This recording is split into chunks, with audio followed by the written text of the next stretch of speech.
Would you like to accelerate your career and reach your full potential in just minutes a day? Welcome to the LEADx Show with New York Times best-selling author and Inc. 500 entrepreneur, Kevin Kruse. What is the leadership behavior that's most important to employees? Hello, everyone. Kevin Kruse here. And in just a minute, we're going to talk about the crisis of incivility. But first, don't forget to visit leadx.org, that's O-R-G, where you'll find hundreds of articles from the best leadership and career experts out there. Visit leadx.org. Our guest today is an author, speaker, and associate professor of management at the McDonough School of Business at Georgetown University. Her work related to incivility and its effects have been featured worldwide in over 500 television, radio, and print outlets, including Time, Wall Street Journal, The Washington Post, NBC, CBS, ABC, and many, many others. Her new book is Mastering Civility, a Manifesto for the Workplace. Our guest is Dr. Christine Porath. Christine, welcome to the show. Thanks for having me. So, Christine, we're going to talk about mastering civility in just a minute, but I always challenge our guests to go back maybe early in your career and share with us a time when you failed at something. What did you learn from it so that we can learn from it too? Well, I think it was my academic career, my first job. It's very difficult to get tenure, and the idea is really to focus on the academic work. But I was too drawn to getting the message out there and was busy writing, books and things like that. And so, I ended up leaving without achieving my goal and kind of starting over, if you will. But I followed my heart, so I felt like it was the right thing to do. But I certainly paid the consequences career-wise. So what would be your advice to someone who feels like they chose a certain career, they've taken a certain job, and they have a clear goal, but as you said, it's just not where their heart is. They feel that it's wrong, and they need to make that leap. And I imagine it takes, you had to have mustered some courage to tell the university, to tell your parents, to tell your friends, whomever. What would be your advice for someone like that? Well, I think it really comes down to answering a question: who do you want to be, and do you believe in what you're doing, professionally? And if you feel like you follow the right path for yourself, then I think it makes it a whole lot easier not to have regrets and to trust your instinct that you did the right thing, even though you may pay for it in different ways. Right. There really could be a price to pay, but you should do it anyway. Christine, your book is Mastering Civility, a Manifesto for the Workplace. And, your research indicates that what we want from our leaders more than anything is respect. And, why do you feel that this issue of respect and civility in the workplace is so important? Why is this a business topic? Well, I think because it's so costly. So I think these are hidden costs usually.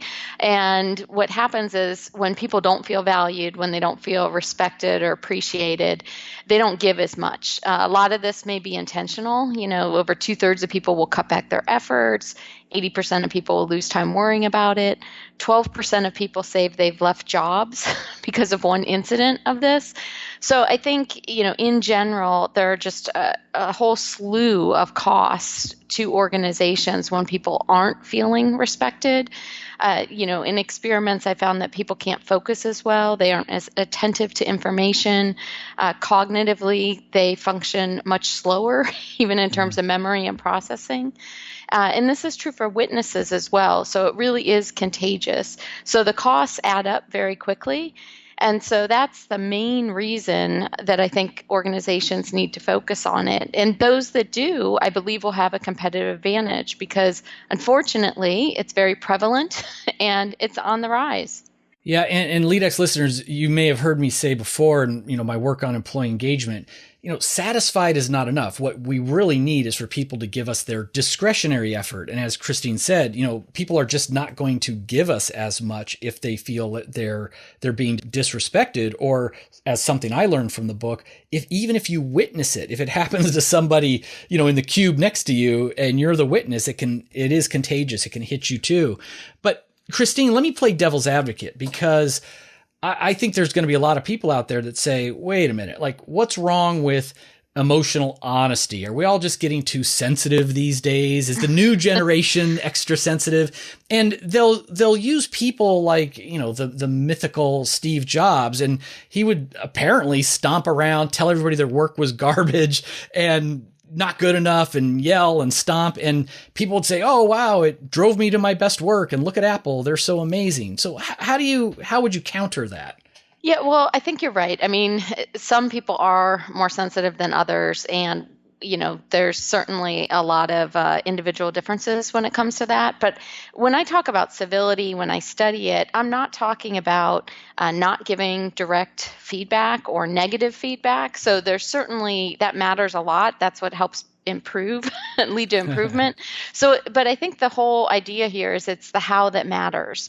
So it's the delivery of the feedback that can be more important than the message itself.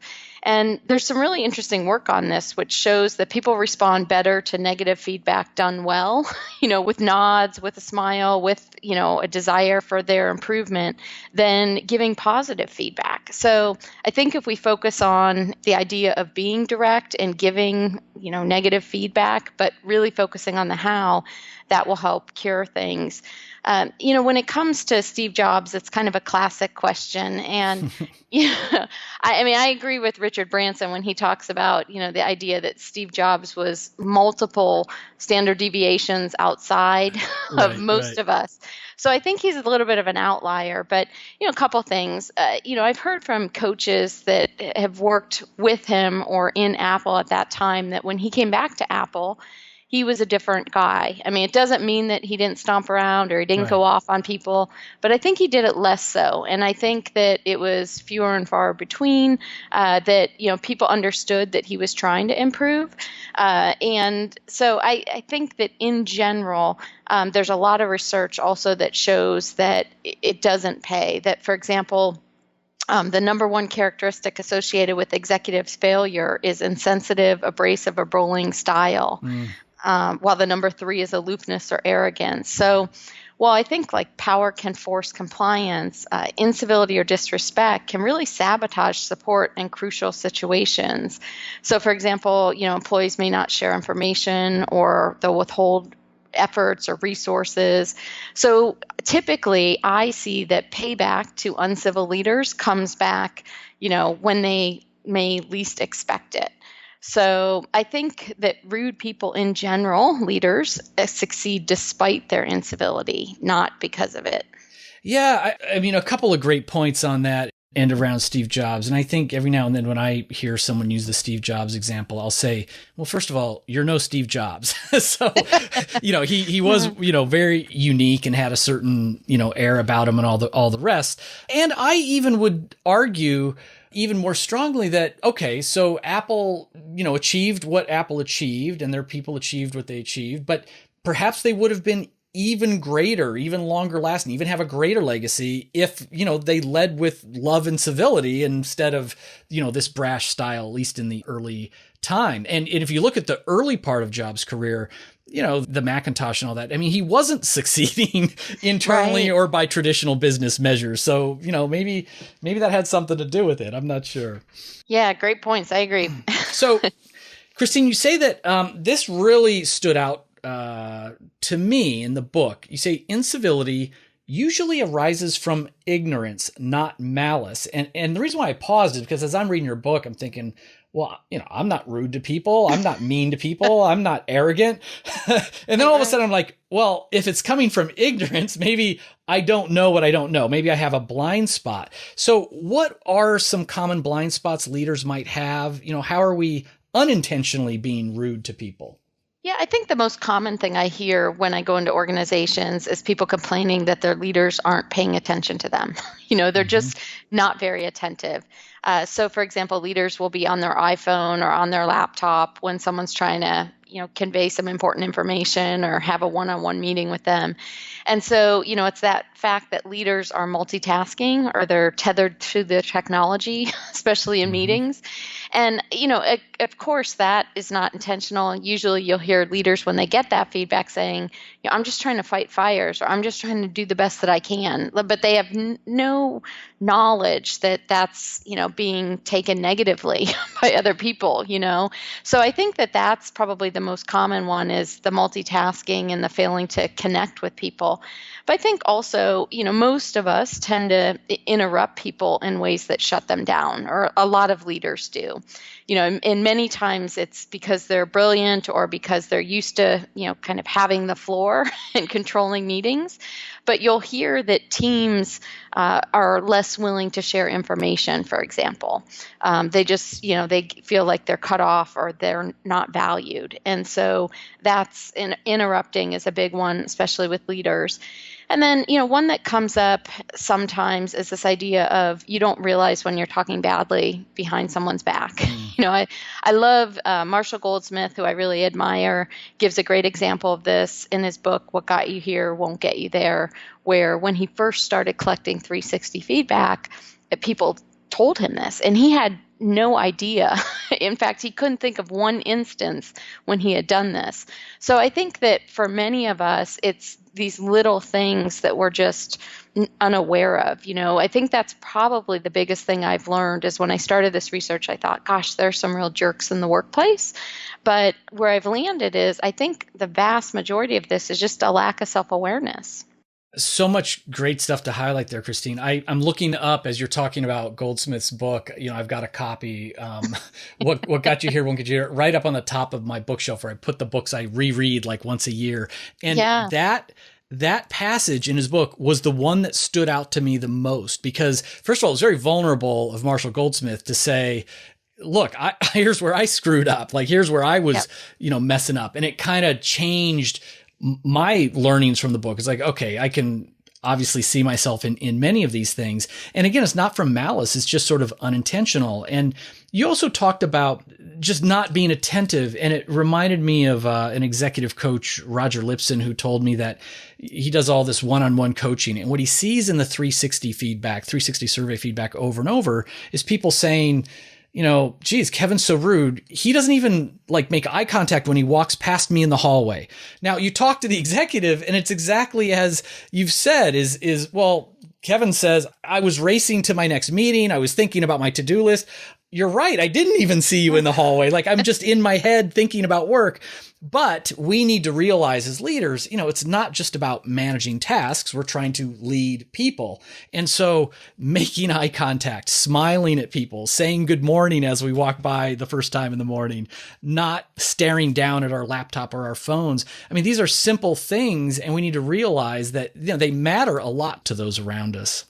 Yeah, I love that idea. And, one of the organizations that I learned this from was Ochsner Healthcare System down in Louisiana. And they came up with this 10-5 rule. So they wanted people, employees to, if they're in 10 feet of each other, to acknowledge them and smile. And if they were within 5 feet, to say hello. And, people were a little defensive about this initially, especially some of the doctors. But what they found was it improved the internal metrics, things like satisfaction, motivation, so forth. But it also increased not only patient satisfaction, but patient referrals. So I think it's also evident of these little things matter not only to those around us, but then, they're contagious. They shape our interactions with others afterwards too. Wow. The 10-5 rule. I hadn't heard that. I just took a big note on that one. I think that's great. And healthcare systems are, among all the businesses out there, really tuned in now to engagement and things that drive it, like civility, because there's a direct link in healthcare, obviously, between healthcare results and safety. And now that hospitals and healthcare systems, part of their money, part of their reimbursement comes from these HCAP scores, these patient satisfaction scores. Getting a smile from the nurse or the doctor is more important than ever before. Absolutely. And I think it's interesting. I've been fortunate to work with some doctors lately, and, a lot of them are interested in changing the way that medicine is taught too, because they feel like, oftentimes doctors, surgeons are kind of the ideas being very direct, flexing their muscles, screaming orders, things like that. And we know from a lot of this research that people aren't able to focus as well. Like they're not able, they miss information, things like that. So I think safety is a real issue. And, I'm happy that there's great research being done to show that there are other ways that might improve patient safety. Yeah, absolutely. So, Christine, before we wrap up, I always like to challenge our LEADx listeners to just get a little bit better every single day. I like, it's fun to talk about these big ideas, but I want them to anchor it and try something so it sticks. What can you challenge us to do today? I think it would be to listen better, to be present and attentive, as we were just talking about, because it's really essential for creating, maintaining, and deepening relationships. And, it's the opportunity to signal that you care, that you're committed, and that you're interested in having a connection with the person. So, I think it also can lead to vital information and insights. And as we talked about, employees that don't believe their bosses are listening, they're far less likely to offer ideas, helpful suggestions, and research shows that they're much more likely to quit too. Oh, right. Okay, so Christine, what's the best way that our listeners can find out more about you and your work? So I have information on my website. It's christineporath.com, and there should be resources and articles and such there. Wonderful. All right, friends, you've just been mentored by Dr. Christine Porath. Don't forget you can get the link she just mentioned and notes from this interview over at leadx.org. And you can get Christine's book from Amazon.com or your favorite bookstore. Until next time, remember, leadership is about influence, not authority. We are all leaders. The question is, what kind of leader will you be?